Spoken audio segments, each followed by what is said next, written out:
Mr. Smith, I'm a big supporter of energy.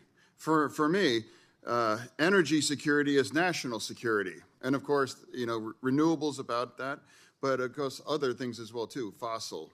But also that also includes nuclear. Of course, nuclear is important. And now then there's that kind of energy transition. My focus is also that I want to make sure that ratepayers in Pennsylvania really aren't hit too hard throughout all of this. Now, the Washington Post reported that increasing electricity demand for the data centers is going to raise up residential power bills, perhaps as much by 20%. Now, to me, that's really a concern for me and certainly for Pennsylvania families. Now, the data center, has important jobs during construction and doing those things, and that's a great thing, of course. But they're not, I guess, long term. But the rate, those rates might last longer for that. And now I've been tracking the plan to reopen TMI.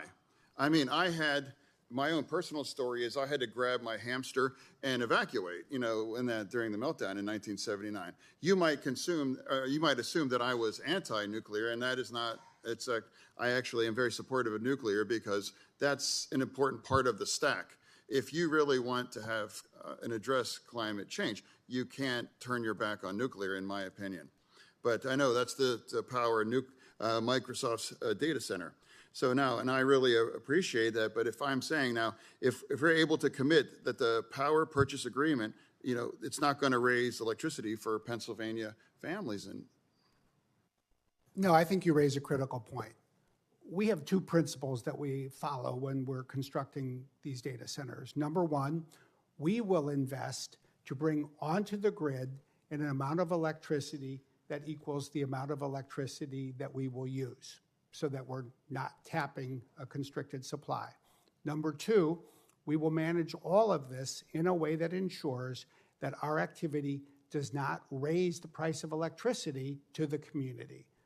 And so I was describing earlier how if there's improvements that need to be made to the grid, as there often are, we'll go to the Utility Commission. We will propose a change in the rate that we are charged so that we can pay for that improvement.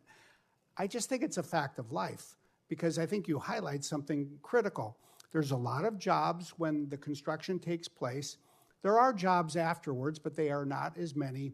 One will wear out the welcome quickly if we tax, in effect, the neighborhood by asking everyone to pay more for their electricity because we have arrived. We get it. We know we have to be a good and responsible